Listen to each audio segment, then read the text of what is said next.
Bonjour, je me présente, je suis François de la Rosière et je suis directeur artistique de la compagnie La Machine.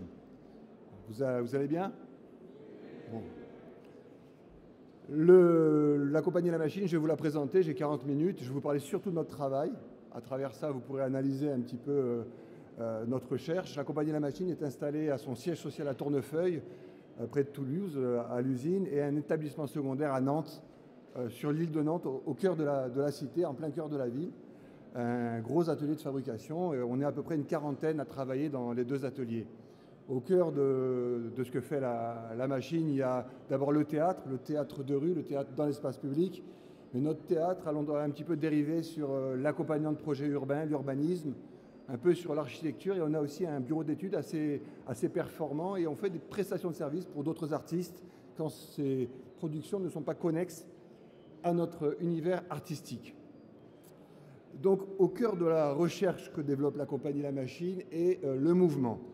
Le mouvement, pourquoi? Parce que le mouvement est l'expression de la vie et le mouvement fabrique des émotions. Je vais vous raconter une petite anecdote. J'étais étudiant aux Beaux-Arts à Marseille il y a une bonne trentaine d'années.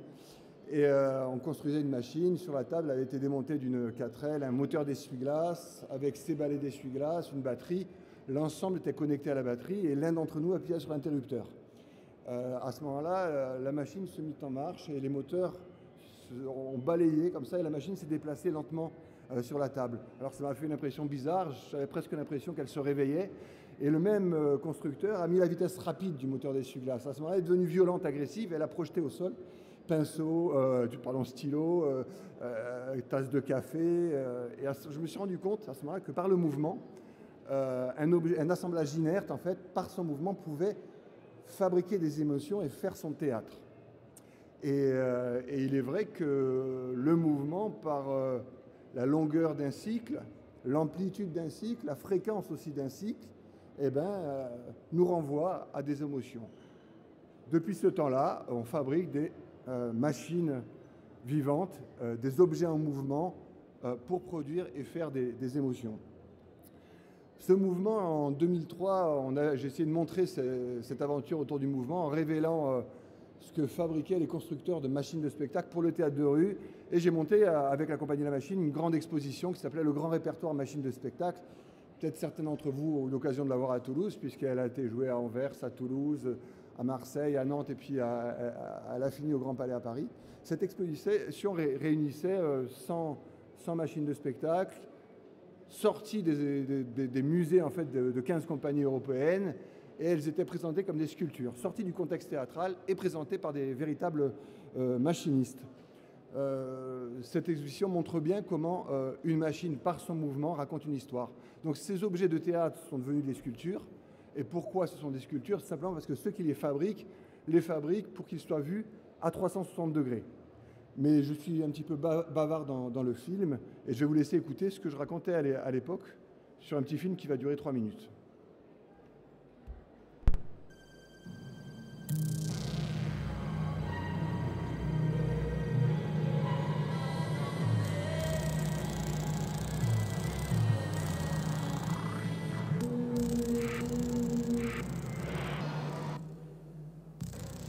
Le principe de cette exposition est tout simple. On présente 80 machines, des machines de spectacle, des machines qu'on jouait dans les spectacles, qui ont cette particularité de ne servir à rien, d'être complètement inutiles.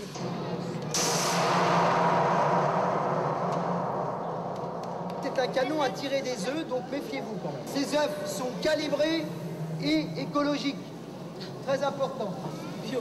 Bio, exact, madame, bio. Donc je charge mon œuf à l'intérieur, je referme mon ouverture de canon, ma cible est en face, donc ça peut servir un peu plein de choses, manifestations. Et ensuite je tire.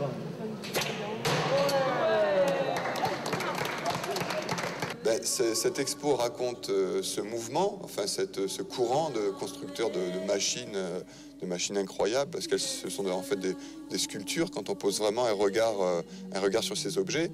Ces objets ne sont pas autonomes, la machine est toujours dépendante du manipulateur et vice-versa. On ne sait pas qui contrôle l'autre. mais l'un sans l'autre ne fonctionne pas.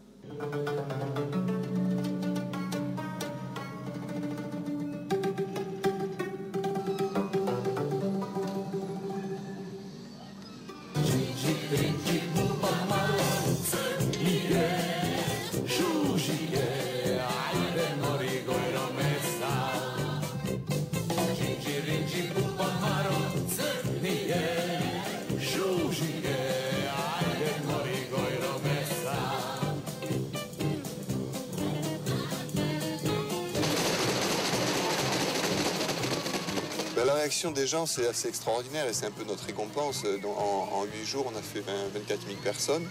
Et le fait que l'expo soit gratuite, on se retrouve avec des enfants, des personnes âgées, des ingénieurs, des techniciens, des profs.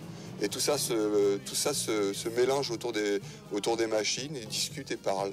On a même eu des SDF qui étaient là avec leurs sacs. Et c'est super beau à voir d'ouvrir une expo comme ça à tout public.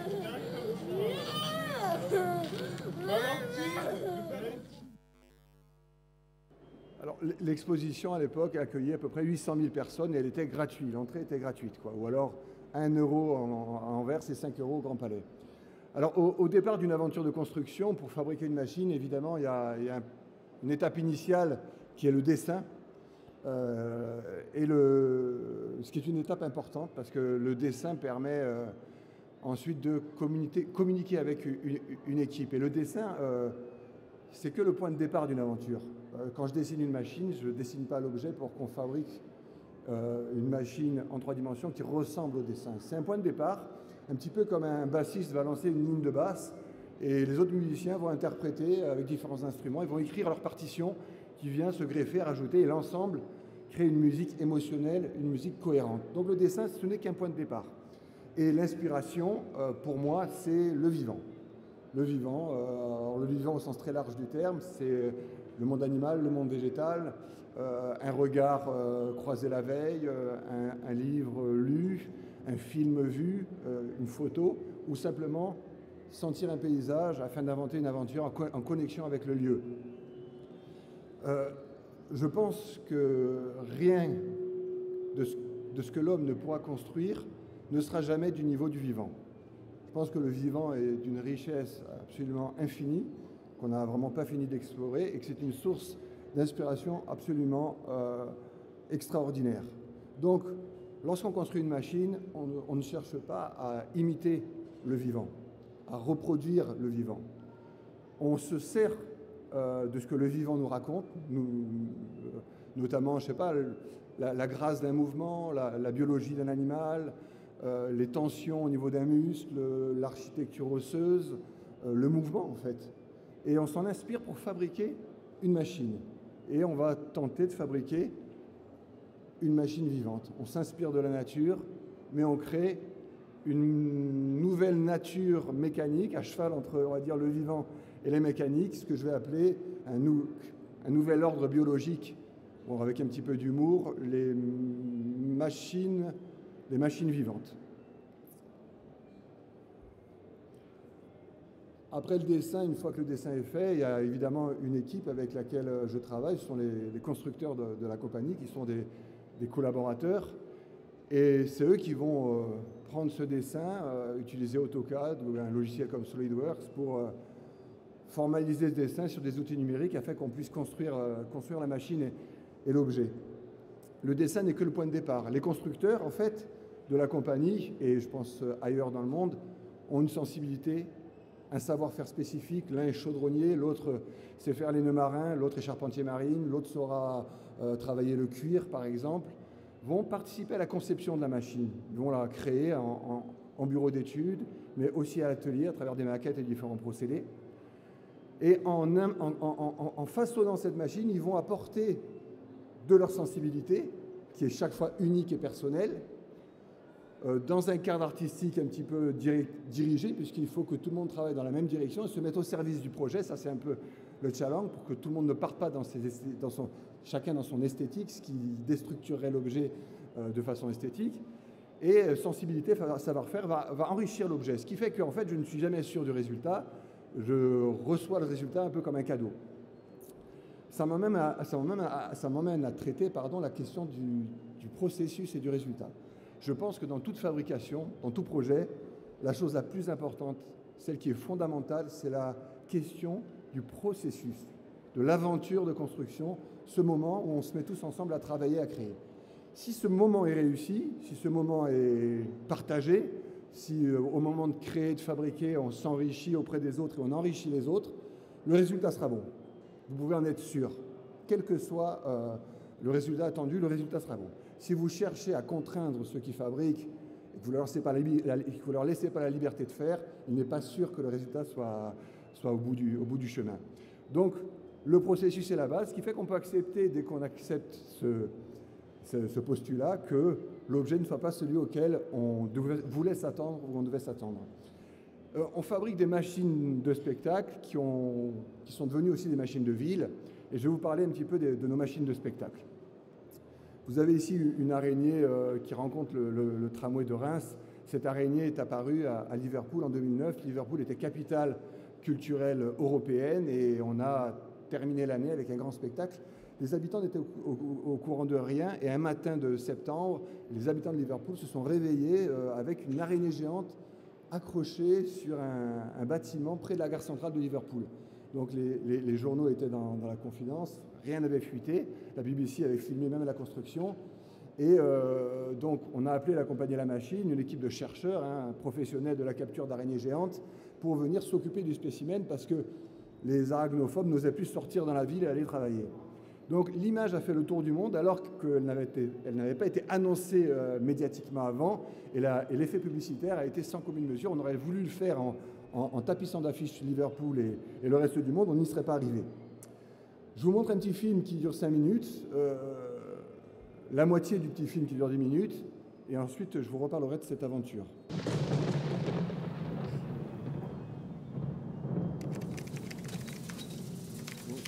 Le début est sombre, mais ça s'éclaircit après. L'araignée pèse 15 tonnes, 38 tonnes avec son chariot. Et là, il a fallu étayer le bâtiment sur 3 étages pour pouvoir faire en sorte que la machinerie posée sur le toit qui la tenait puisse supporter que les étages puissent supporter le poids.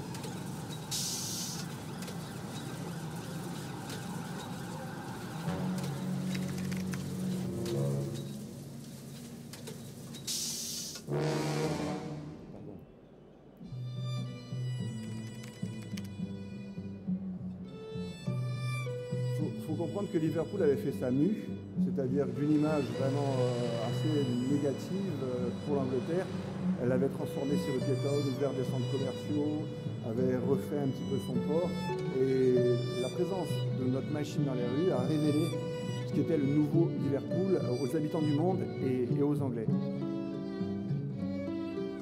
Ce que je vous propose de bien observer, c'est comment la présence de ces machines dans la ville transforme la ville en un décor de théâtre, un décor de cinéma qui transforme notre regard sur notre propre ville, même si on y habite et on y vit tous les jours.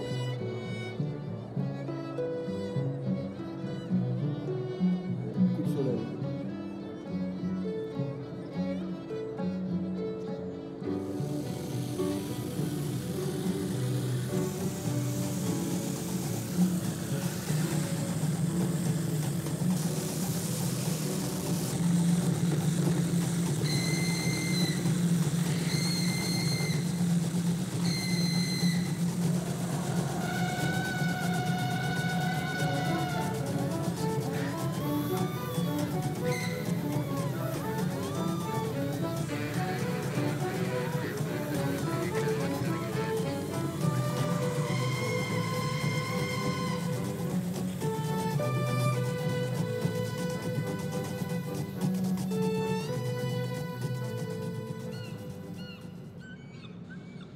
Alors, on endort l'araignée avec un lustre à neige qui est conçu par un Toulousain qui vit à Toulouse, qui est notre monsieur Effet pour Thierry Loridan.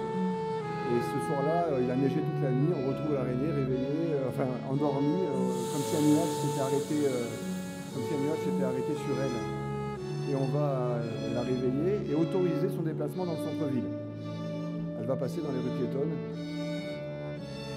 Tous les matins, on faisait une conférence de presse avec faite par le responsable des chercheurs qui annonçait le parcours et comment on allait procéder chaque jour. C'était relayé dans la presse.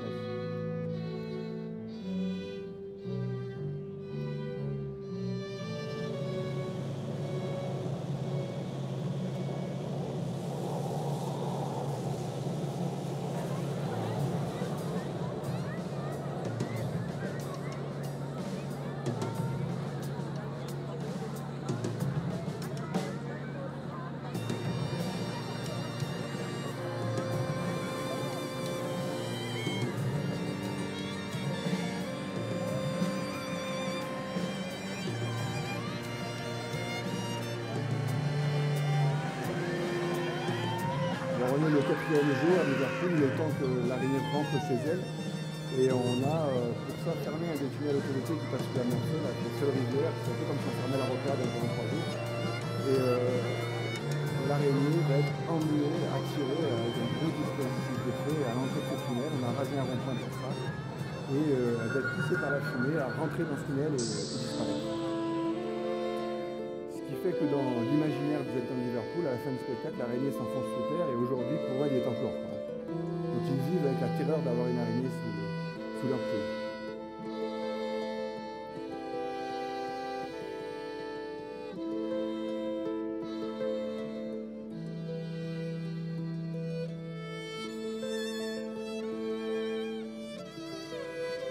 Et c'est comme ça que nos machines se construisent une histoire, une sorte de pédigré. Et à chaque fois que l'araignée de Liverpool sort quelque part dans le monde, l'histoire démarre de Liverpool, puisque c'est là qu'elle est née.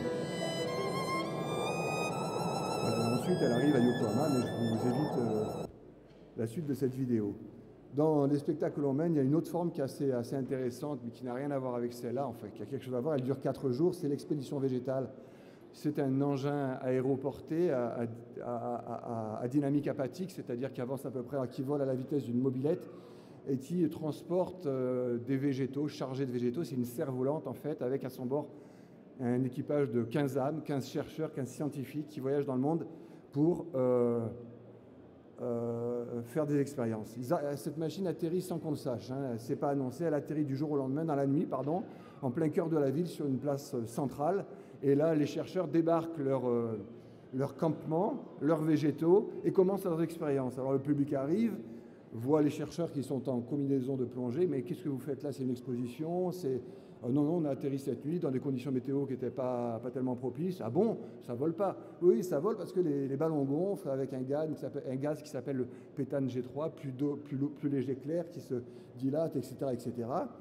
Ça vole, mais c'est incroyable. Mais alors, vous venez d'où? À ce moment-là, le théâtre commence. C'est la question de la personne qui nous emmène à raconter d'où on vient, quel voyage on a fait, qu'est-ce qu'on a vu comme plantes dans le monde entier. Et au sol, des expériences se font. Donc le théâtre vient principalement de la question du public et on vit pendant 4 jours, jour et nuit, on va dire quasiment, sur la place et le bouche à oreille fonctionne et plus le temps passe, plus les gens viennent pour nous poser des questions et à la fin, les questions se posent et nous, on n'a même plus à répondre parce que les gens se racontent les histoires entre eux.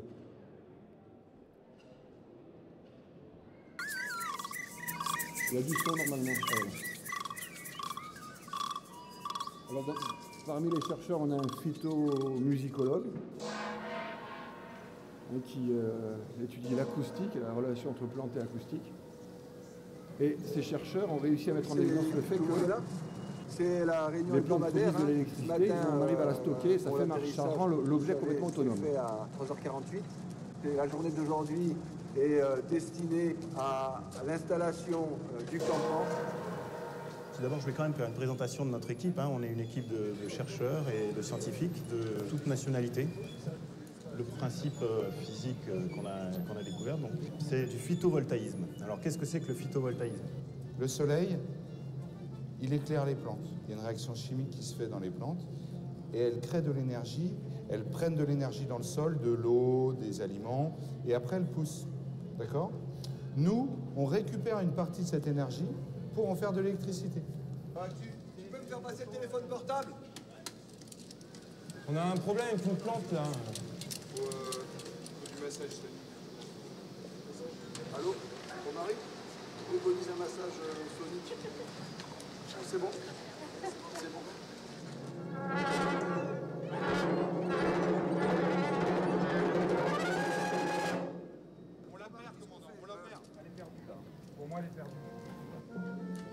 on perd une plante, évidemment, on l'enterre parce que c'est grave.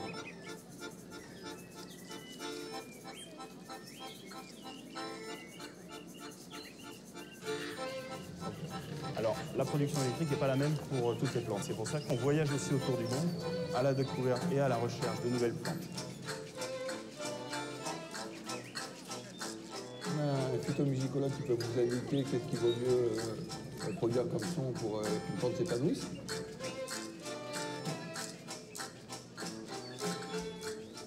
Je sais pas quelle heure il est. Bon. On va peut-être tenter de démarrer. Là, il faut que j'appelle l'aéroport de Notre-Dame-des-Landes, mais s'il nous autorise à décoller, on charge avec des crochets tous les bacs qu'on emmène avec nous. Et qu'on redépose là où, un peu comme avec un escargot avec sa maison. Là.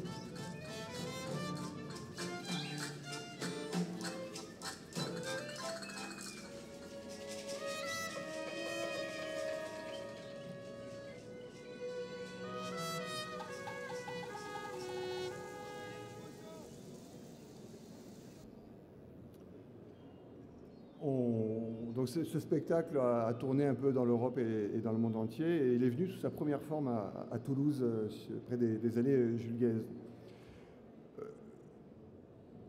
Je vais vous parler un petit peu d'un projet qui va peut-être vous amuser, c'est le projet de La Roche-sur-Yon, qui est un projet qui a mi-spectacle, mi-projet urbain. La Roche-sur-Yon est une ville de 50 000 habitants, préfecture de la Vendée, créée par Napoléon il y a 200 ans, donc on peut dire une ville nouvelle. Et c'était l'arrivée de la préfecture, de l'école publique, de la poste, en plein début de révolution industrielle. Et cette ville n'a jamais réussi à s'enraciner vraiment et à prendre vie et pied, et avec au cœur de la ville une place d'armes qui fait 300 mètres par 200 mètres de large, et qui est un grand désert qui ne fonctionne que 2-3 fois par an lors des grands événements et des grands rassemblements. La ville a décidé de transformer la cité et de s'attaquer à cette place centrale. Et c'est Alexandre Chemetov, un urbaniste, qui a eu le projet, qui m'a invité à faire une proposition. Je suis allé voir la ville, j'ai observé, et on a fait courir dans les journaux une rumeur disant qu'on a trouvé dans les vieilles collections de Beautour, c'est un collectionneur, un vieux manuscrit qui date de l'époque de Napoléon, qui stipule qu'à l'édification de la ville, il y a 200 ans, Napoléon a invité les savants de la campagne d'Égypte. Ils étaient 200 savants à être partis avec les militaires pour décrire l'Égypte, a invité les savants de la campagne d'Égypte à s'installer à La Roche-sur-Yon avec un bestiaire mécanique qui servait probablement à l'observation de la nature et dont on a perdu trace. Donc la rumeur part dans les journaux et à la télé locale, évidemment, et on invite les habitants à venir assister au premier coup de pelleteuse, c'est-à-dire le premier geste de transformation de cette place qui a été pour l'occasion complètement décapée, qui est prête à être, on va dire, défoncée par les engins de travaux. Je vous montre le petit film du premier coup de pelleteuse parce que je vais garder un peu de suspense. Donc c'est une équipe de travailleurs qui va débarquer sur la place, et il y a 10 000 personnes, un quart de la population qui est là à peu près. Avec des gens qui sont pour et d'autres qui sont contre le projet, évidemment, comme tout projet urbain.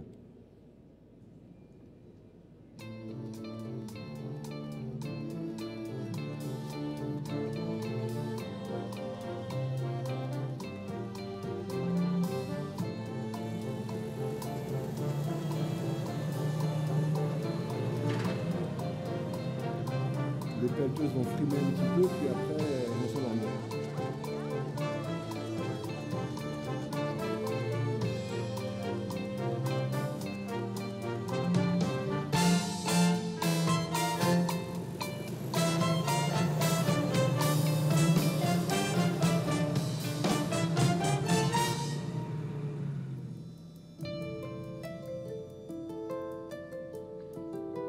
Famille, on a le papa, la maman, les frangins, la toute petite qui est là, c'est des pelleteuses qui existent en fait qu'on peut louer. Ce sont des vrais conducteurs de pelleteuses qui ont appris les gestes en fait. Et là, la toute petite arrivée à la maman qui va réveiller les frangins.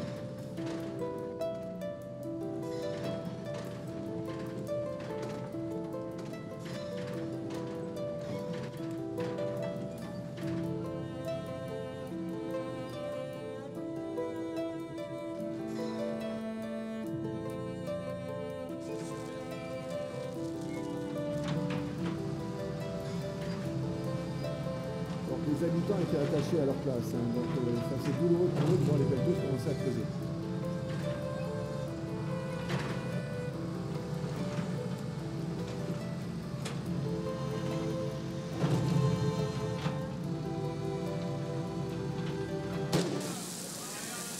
mégarde, on attrape un câble électrique, une canalisation et on plonge la ville dans le noir. C'est une suite à l'hypothèse, on n'a pas de lampe électrique pour continuer le spectacle. Alors les détracteurs sont contents parce qu'on a fait une étude. Cherche la main. Tu la cherches. Tu la trouves. Et tu la fermes. Tu m'entends à toi? Ça a l'air qu'on vient d'arracher la 400 000 cambio. On commence à la 400 000 volts. Sylvain, arrête. Stop. Et il faudrait de rapidement fermer le circuit hydraulique à toi. Non, arrête pas avec la pelle.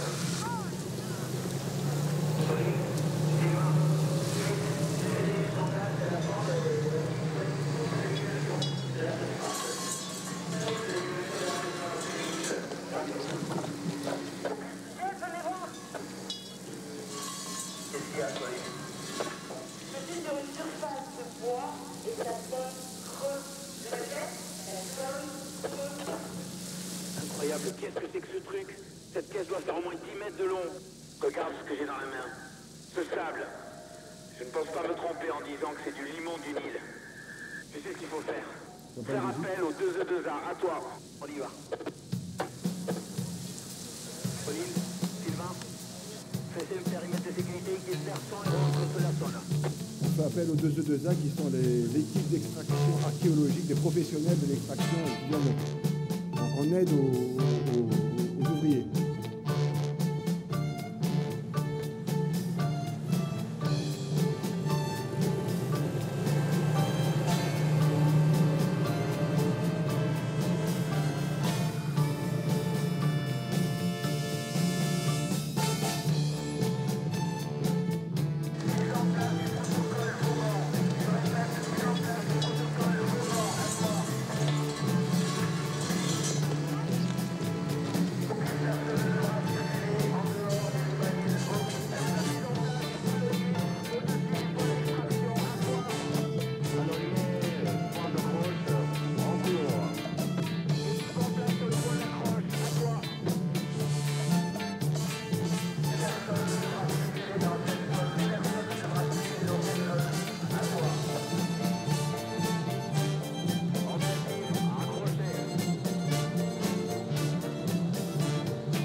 Préparation de l'ouverture du coffrage périphérique. À toi.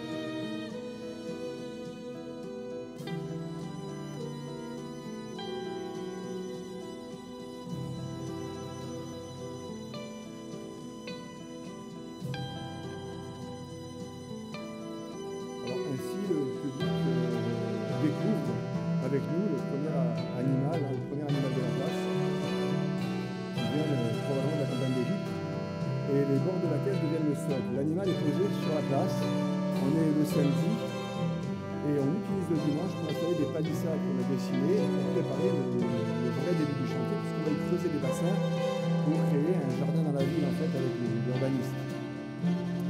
Pendant que le spectacle se termine, les gens commencent à partir, mais une pelleteuse continue à creuser et trouve une deuxième caisse hors musique, alors pendant que les gens s'en vont, comme si la vie continuait, et on découvre une perche de Nil en tôle émaillée et en bois, un magnifique spécimen, qui va être lui aussi déposé sur la place. À partir du dimanche, donc ça passe à la télé, et on installe 4 belvédères derrière les palissades, et tous les habitants, leurs familles, les enfants des classes, viennent voir les découvertes archéologiques qui vont être présentes pendant 1 an, pendant toute la durée du chantier.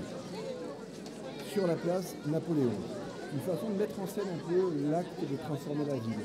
Et on ne s'est pas arrêté là, c'est-à-dire qu'on a accompagné le chantier pendant toute une année, et à chaque fois que À chaque fois qu'il y avait un chantier dans la ville ou dans une petite ville voisine qui faisait partie de l'agglomération, dès que ça creusait, on trouvait quelque chose. Là, on trouve un dromadaire dans une ancienne grange qu'on a extrait. Donc ce dromadaire, il est exposé 3-4 jours là, puis ensuite il va rejoindre les autres animaux sur la place. Et au fil des années, on en trouve dans des maisons, là où on refait les réseaux dans les cités défavorisées de La Roche-sur-Yon. On ramène les animaux et ils sont visibles depuis ces belvédères alors que le chantier continue à avancer et à se faire. Donc on trouve un ibis sacré, le crocodile du Nil, on l'a vu apparaître tout à l'heure.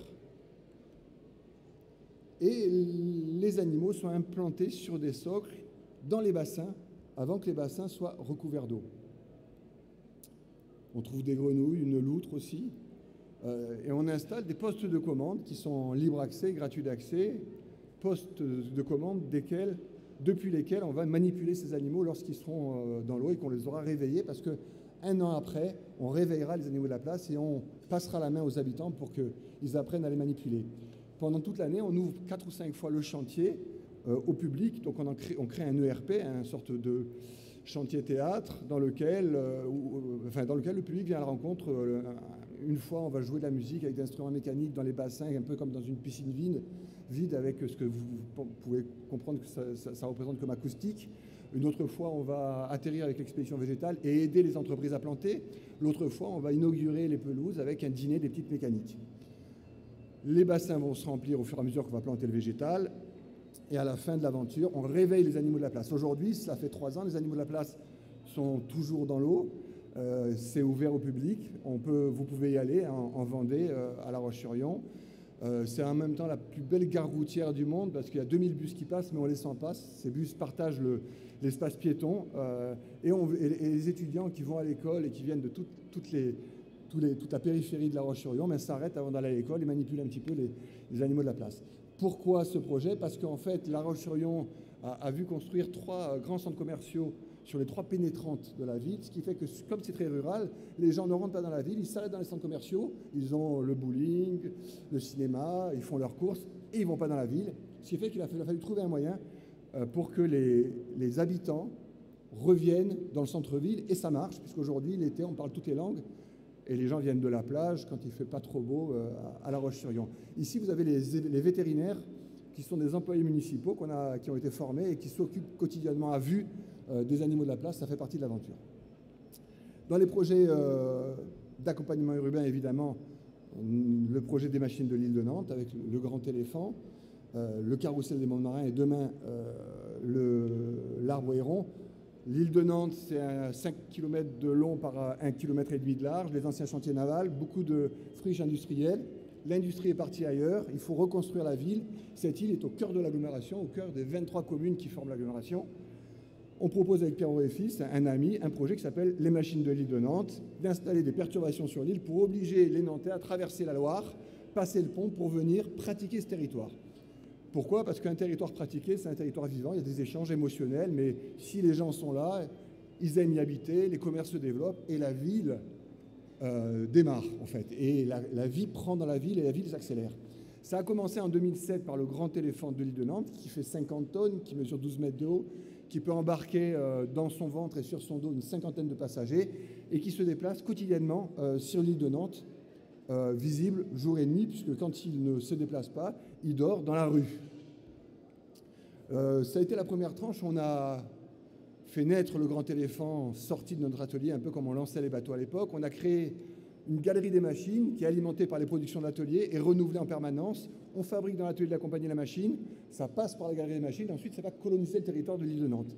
Et depuis 2007, se sont construites plusieurs machines. Je vous montre un petit film de 3 minutes sur le début de l'aventure, la construction du grand éléphant et sa première naissance face à 50 000 Nantais qui étaient venus voir l'ouverture de notre atelier et l'éléphant sortir. On l'a fait comme on lance les bateaux avec les 100 constructeurs qui ont travaillé ici pendant 2 ans, qui l'accompagnaient comme les gars des chantiers navals le faisaient à l'époque.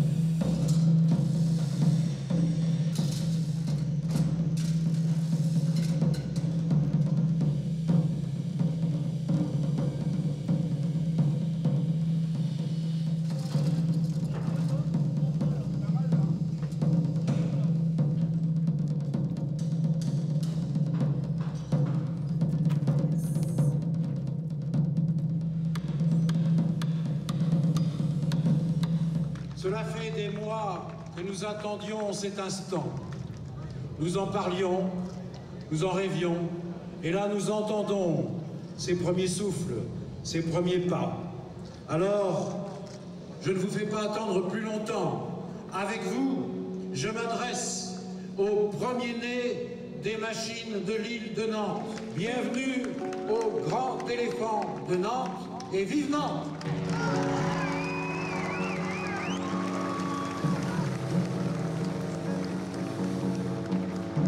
Ça, c'est la porte de notre atelier.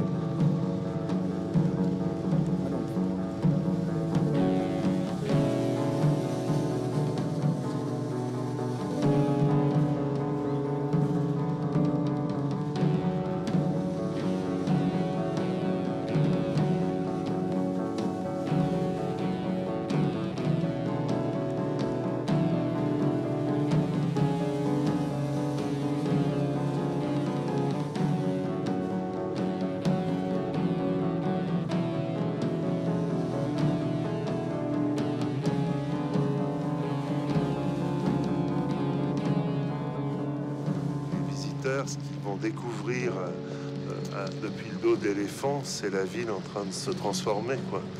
Et ce qui va changer beaucoup, c'est que d'année en année, la même promenade, quoi, va être la découverte de cette transformation de la ville.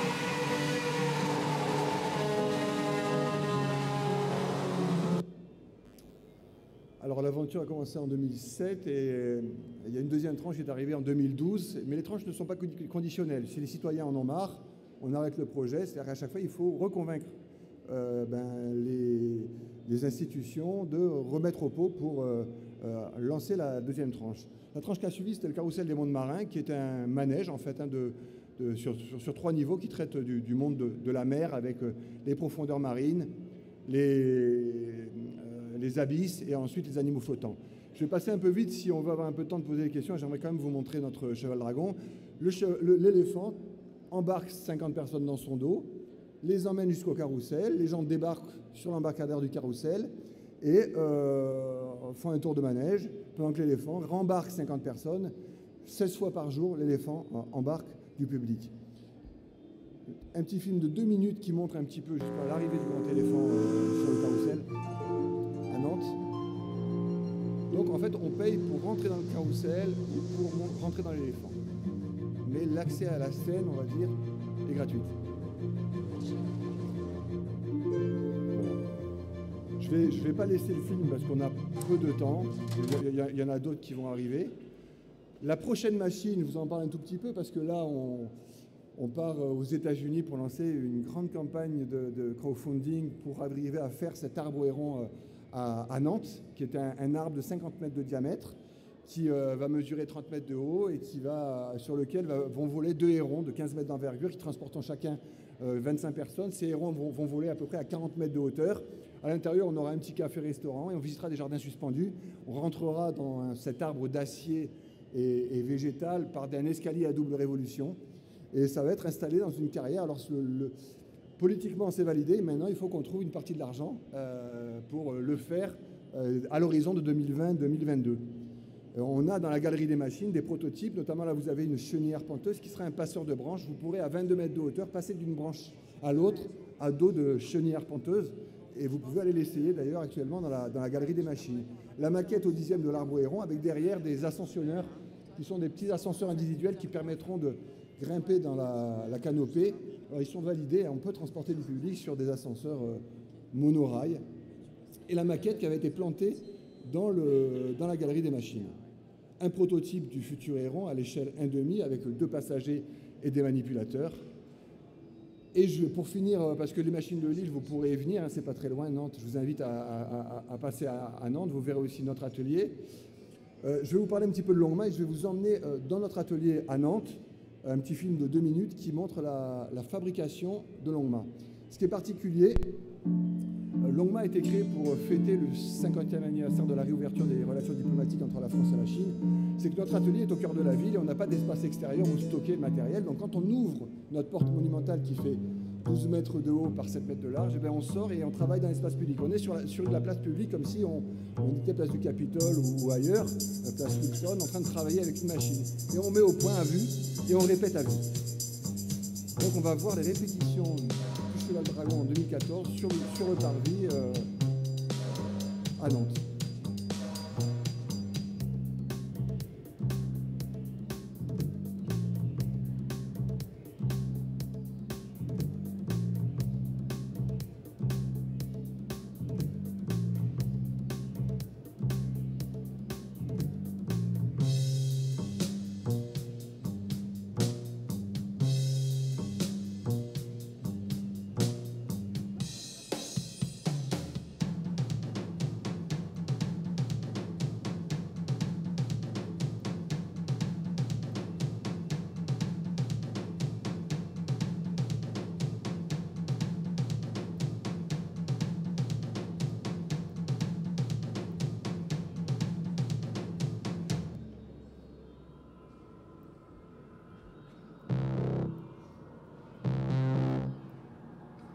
C'est comme ça qu'on réveille un cheval dragon.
Alors, le Cheval Dragon appartient à un mécène chinois. Il a été financé en partie par les Chinois, même totalement, on va dire.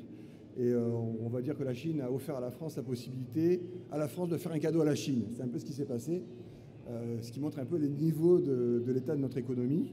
Après, je ne sais pas si on doit envier la Chine, je ne jugerai pas la question. Le Cheval Dragon, il a fallu le construire en 8 mois, donc ça a été très, très court, parce qu'en Chine, c'est toujours ce qui se passe. On fait les choses au dernier moment, et donc on a travaillé, on a fait les 2-8 avec des grosses équipes qui étaient doublées, mais pour l'emmener, je crois que... Non, bon. Pour l'emmener en Chine, il n'était plus possible de l'emmener en bateau, donc on a dû affréter le plus gros avion du monde, qui est l'Antonov 124. Bon, mais j'ai pas la photo de l'Antonov, c'est pas grave. Qui est le plus gros avion du monde, et il est parti comme ça en avion pour atterrir à Pékin. Et là, à Pékin, on a répété à vue pendant 3 semaines, et on a créé un grand spectacle. Et c'était la première fois qu'en Chine, les Chinois vivaient l'expérience d'une machine qui s'espace dans la foule, et de voir un spectacle tout en se déplaçant. Voilà. Donc ça a été très tendu avec les autorités, mais ça a été une grande réussite diplomatique. Et je vous montre une dernière vidéo, pour laisser un peu de temps aux questions, qui montre ce petit spectacle en Chine, une vidéo assez courte, l'esprit du cheval dragon, inspiré d'un mythe légendaire chinois, le mythe de la déesse Niuwa.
Merci.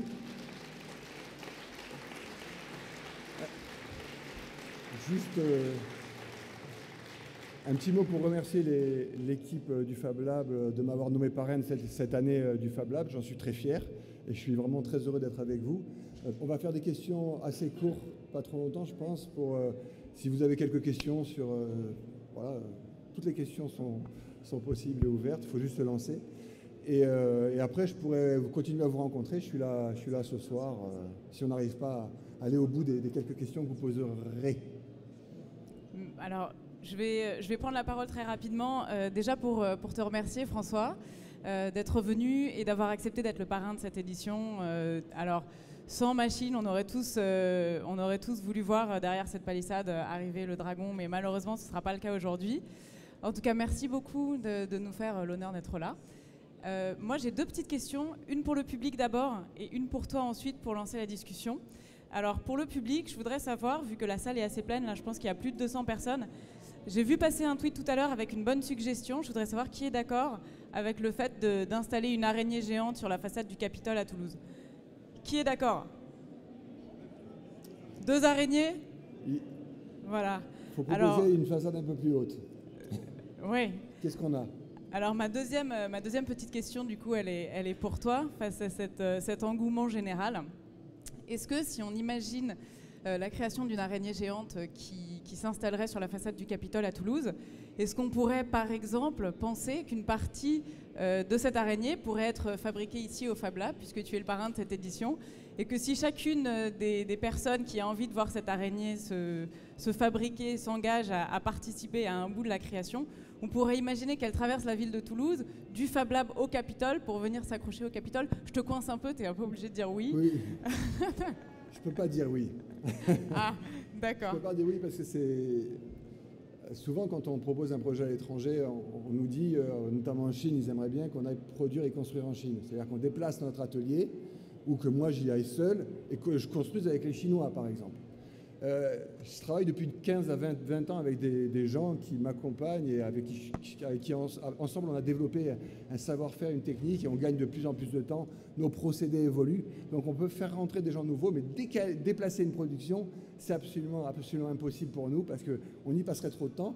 Et ce sont des machines quand même qui vont coûter 2,8 millions d'euros jusqu'à 3 millions des fois. Donc on est quand même dans une économie qui est un peu déconnecté de la réalité de ce que sont actuellement aujourd'hui les Fab Labs. Enfin, donc ça me semble difficile. Par contre, il est prévu peut-être qu'un jour la compagnie ouvre une grande halle de la machine à Toulouse, dans le quartier Montaudan. Et ce lieu sera un lieu, ce ne sera pas un atelier de construction, ça sera un lieu tourné vers le public et les publics. Et là, on envisage vraiment de travailler en collaboration avec des Fab Labs, avec des makers, avec des hautes écoles d'ingénieurs, avec même les lycées et les collèges et les techniques et des industriels pour jouer et s'amuser avec notre savoir-faire, nos connaissances et peut-être en découvrir d'autres. Ok, super. Donc voilà, tout le monde ici sera appelé à participer, j'espère. Bon, merci de nous faire rêver. Je fais passer le micro pour quelques questions. On n'aura pas beaucoup de temps, on va peut-être en prendre une série avant que tu puisses répondre. Il y a mon collègue qui est en face. Oui? Bonjour, on est dans la création puissance 1000 ou 100 000, je ne sais pas. Est-ce qu'à ce jour, il y a des Fab Labs qui participent, ou des Fab Labs? Et dans le cas négatif, est-ce que le travail que vous nous montrez là peut inspirer les Fab Labs tels que nous les avons à notre dimension par rapport à ce que vous avez vu? Est-ce que vous pouvez nous donner un petit peu des idées créatives, imaginatives? Il n'y a pas de Fab Lab qui participe à nos constructions. On est un petit peu une espèce de Fab Lab tout seul, mais on n'est pas dans la même dynamique et dans la même économie. En fait, nous, on fonctionne au projet. Le Fab Lab ont des projets et développe les projets pour trouver des financements, développer le produit et créer des échanges. Donc, pour nous, ce n'est pas tout à fait facile, mais par contre, on est en relation avec des Fab Labs, avec notamment les makers, tout le mouvement maker américain. Là, mercredi, je pars à la Maker Faire de San Francisco. On va présenter ce qu'on fait. On rencontre des maires de villes. Donc, on est en connexion avec ce milieu de la recherche que j'aime beaucoup parce que je trouve que c'est de la recherche désinhibée. Mais on est aussi en rapport avec des grandes écoles d'ingénieurs. Là, avant-hier, j'étais à l'ICAM À Nantes, il y avait l'ICAM de Toulouse et 200 étudiants qui ont travaillé à partir d'un dessin sur la conception d'une machine, par exemple. Entre Toulouse et Nantes, les 200 étudiants se sont répondus. On a même un des enseignants qui est là. Et c'est des aventures qui sont assez sympathiques, mais on est obligé de les faire de façon un petit peu... de limiter parce qu'on doit construire, on a des échéances, des délais, et on est dans une production quand même assez intensive. Il est complètement possible de dialoguer, d'ouvrir au Fab Lab, mais on pique des idées au Fab Lab. Ne vous inquiétez pas, comme on en pique à l'industrie, comme on en pique à la recherche, à la science. Il faut se servir de tout ce que font les autres pour essayer de digérer tout ça et de faire différent avec notre sensibilité. François, je te propose, on prend plusieurs questions d'un coup. Je vais vite. Non, c'est comme ça, parce que je vois qu'il y a beaucoup de demandes dans la salle. Bonjour. Bonjour. Alors, d'abord, je vais manifester mon admiration pour ce travail. Merci. Et me demander si cette mobilité, cette expérience de savoir-faire pourrait peut-être un jour s'intégrer à l'architecture, c'est-à-dire donc pour des façades mobiles, pour des bâtiments qui s'adaptent au climat, au regard, à l'esthétique, à l'imaginaire, à l'œuvre d'art. Et est-ce qu'un jour, il pourrait être envisageable d'associer votre expérience et votre savoir-faire à des lieux d'habitation, un lieu urbain, en fait que la ville devienne une ville en 3 dimensions mobile et une belle ville? C'est une très belle idée, et elle existe un petit peu d'ailleurs. Il y a à Rio cet architecte dont je n'ai pas le nom, celui qui a fait la cité de Valencia, il a créé un musée qui a des bras qui bougent en permanence, et c'est ça qui cache le soleil. Donc c'est vraiment une architecture qui bouge et qui change. C'est très lent, on ne le perçoit pas, mais dans la journée ça change, et à des moments ça ferme pour que le bâtiment soit positif en énergie. Et c'est une très belle idée. Moi, tout ce qui a trait à l'espace public m'intéresse. Voilà. Je ne travaille pas pour l'espace privé, je ne travaille pas pour les parcs d'attraction, je refuse, je ne travaille pas pour d'autres choses que des choses qui vont se faire sur les espaces publics qui seront visibles par tous. Donc je suis évidemment prêt à travailler avec des architectes s'il y avait un projet comme ça. Est-ce qu'il y a d'autres questions? Alexis, ensuite peut-être de ton côté. Après, on en pose une là. Bonjour. Est-ce que vous pourriez nous parler du projet du Minotaure pour Toulouse? Ah non. Ah. Ça reste un secret. C'est une surprise pour les Toulousains, quoi. Est-ce qu'une date approximative? Au moment du vote de la communauté urbaine, je ne voulais pas que le Minotaure soit cité, justement. Et le fait qu'on ait cité le Minotaure a créé une espèce de fausse polémique qui est partie dans les réseaux sociaux, un peu n'importe quoi, certains pensaient que c'était la peinture de Picasso qui était rachetée ou que c'était une sculpture fixe.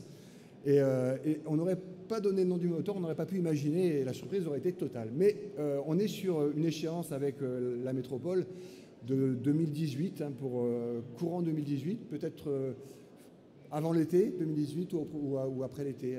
On est sur ce timing, mais je ne suis pas sûr qu'il faut vraiment que les services se décident à prendre une décision concernant notre arrivée à Toulouse. Merci. Il y avait une question là? Ouais. Bonjour. On voit que la fabrication des machines, c'est très artisanal, on a l'impression. Est-ce que vous bénéficiez des nouvelles techniques? Est-ce que, par exemple, vous utilisez des imprimantes 3D pour faire les machines, ou des découpes laser, ou des trucs comme ça? Alors oui, on a deux ou trois imprimantes 3D. Moi, je ne suis pas fan du plastique en général, ou de la résine. Je suis vraiment contre... j'aime bien voir un bateau de course ou un avion, peut-être en carbone, mais pour nous, ce n'est pas tellement nécessaire. On utilise le bois, l'acier, le cuivre, le cuir. Notre huile hydraulique est biodégradable. Nos machines sont mi-électriques, les dernières qu'on fait, mi-thermiques, pour diviser par deux la puissance du moteur.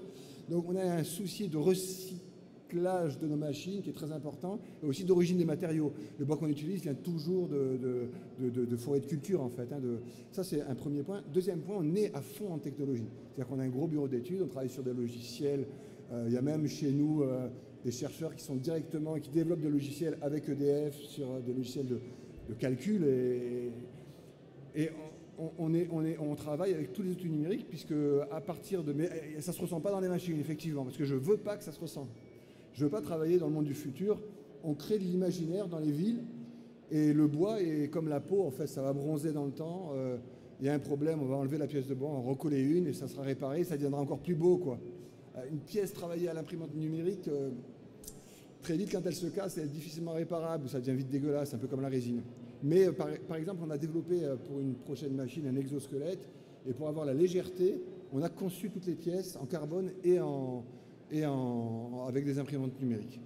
Donc on s'intéresse évidemment à toutes ces techniques, la découpe laser, la découpe plasma, les fraises numériques pour le bois, pour le jet d'eau aussi. Voilà. Peut-être 2 dernières questions. Ouais. Bonjour. Bonjour.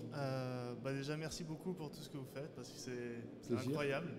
Et en fait, ma question, c'était savoir quelles étaient un peu vos inspirations à vous, puisque j'ai compris que c'était vous essentiellement le dessinateur de toutes les machines, même si après il y a un processus créatif qui se fait aussi dans les ateliers.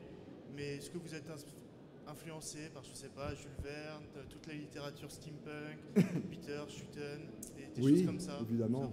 Ça fait partie de mes références et de mes inspirations. Elles sont très larges et multiples. Je ne suis pas le seul d'ailleurs, parce qu'il y a au sein de la compagnie d'autres porteurs de projets. Pierre de Metnem qui a un spectacle qui s'appelle Flamme et qui tourne. On a Emmanuel Bourgeot qui a créé un manège de glace. Pardon. Il y a d'autres créateurs à la machine. Et c'est vrai que quand je dessine une machine, je mène le projet jusqu'au bout. Et j'ai créé la compagnie en 99. L'inspiration, en fait, je ne me souviens pas de mes rêves, par exemple, le matin. C'est bizarre, je ne sais pas si vous souvenez de vos rêves, mais moi, il n'y a rien, quoi. C'est rideau. Donc, je ne peux pas créer la nuit en dormant. Donc, souvent, quand je veux inventer un projet, et souvent, comme c'est dans l'espace public, je me pose dans un paysage, j'y marche simplement, je regarde autour de moi, et je ressens un peu, et il y a une envie qui vient. Mais c'est comme une envie d'enfant, quoi. Et ça, pour moi, c'est le point de départ. C'est la petite flamme qui va rester allumée, et qui va être le point de départ d'une aventure qui va devenir les aventures que... Mais ça part toujours d'une intuition. Je dis souvent aux jeunes scénographes quand j'interviens à l'école d'architecture, écoutez vos intuitions les plus basiques, quoi, parce que c'est ça la base. Si on crée pas à partir d'une intuition profonde qui va nécessairement intégrer le repas qu'on a fait la veille, le film qu'on a vu, les gens qu'on a rencontrés, le livre, ou alors les 10 derniers mois, l'aventure de travail qu'on a eue, je ne sais pas. Ben, si on ne tient pas compte de ça, on est bloqué, on n'arrive pas à inventer. Voilà, c'est un peu comme ça que viennent les intuitions. Mais en fonction des lieux, quoi, je réagis aux lieux. Peut-être la dernière ou on arrête ? Ouais, une dernière question et puis on va devoir arrêter parce qu'on a pris un petit peu de retard. Est-ce qu'il y a une dernière question ? Oui, bonjour. C'était par rapport au... On voit ici qu'il y a de la robotique aussi. Et est-ce que vos machines, là, qui sont toujours pilotées par des humains, est-ce que vous allez les rendre autonomes un petit peu ou pas ? Il y a les deux formes. Moi, je privilégie dès que possible l'acte humain parce qu'on ne fabrique pas des robots. Je sais qu'au Japon, plein de constructeurs de robots sont venus me voir avec des robots, etc. Mais on ne cherche pas la performance technologique robotisée et l'autonomie de la machine, au contraire. Quand je parle des machines, parce qu'en fait, j'aime pas les machines, j'aime pas tellement les machines. Donc, on met l'homme derrière la machine, et c'est l'homme, par sa manipulation, un peu comme un marionnettiste, par son émotion, qui va s'exprimer au travers de la machine. On est dans la marionnette, on est dans le théâtre, on est dans ce langage-là. Mais on utilise la robotique et les microprocesseurs, les capteurs et les cerveaux moteurs pour analyser des données et aider l'homme, lorsqu'il y a des grosses charges ou plusieurs vérins en ligne, et aider l'homme à avoir des mouvements plus fluides, peut-être moins dangereux des fois, etc. Donc la technologie et la robotique est au service de la manipulation humaine. Cependant, quand on fabrique une machine de ville qui doit rester 10 ans dans la ville et se réveiller 8 ou 15 fois par jour, on ne peut pas avoir 15 manipulateurs, ça coûterait trop cher aux contribuables et économiquement ce serait pas viable. Donc à ce moment-là, on réduit le nombre de manipulateurs, on automatise plus la machine et il n'y a plus que 3 ou 4 manipulateurs pour la faire bouger. Mais on perd un petit peu en capacité en émotion et en capacité d'émouvoir, on va dire. Voilà. Merci beaucoup pour votre écoute et enchanté d'être là.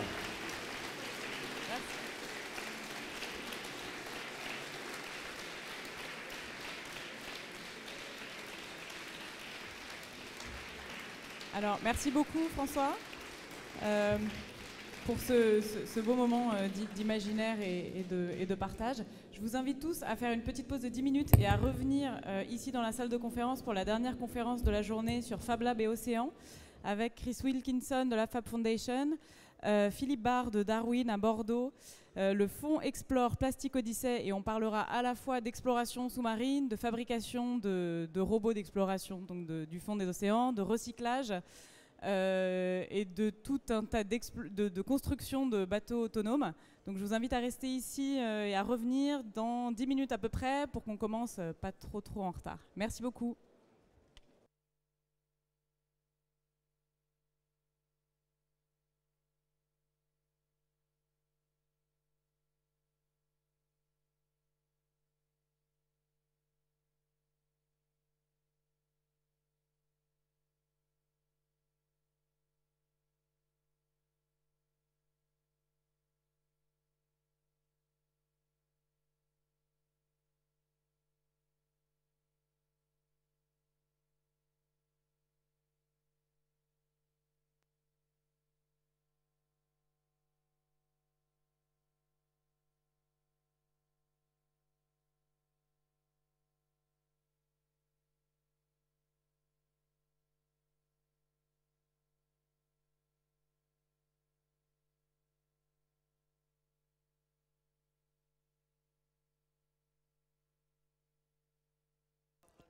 Hey. Alors ça nous suit ou pas là sur YouTube? On est à combien? Wop hop hop 5. Là je crois qu'on va friser le record. Bon bah merci à François Larosière bien sûr pour cette splendide intervention hein, comme d'habitude. C'était super. On va pas vous laisser tout seul pendant cette petite pause. Voilà, c'est un truc bizarre. Alors je vais vous mettre mon groupe à moi, voilà. Ça s'appelle Et Hop. C'est super. En fait, faut que je branche. Ça arrive tout de suite. Hein. N'hésitez pas à laisser des commentaires. Vous êtes les bienvenus. Attention, attention. Non, c'est pas ça. Je suis désolé, je sais pas. Elles sont où mes girls là? Hop. On ne vous laisse pas seul. C'est parti. Et hop.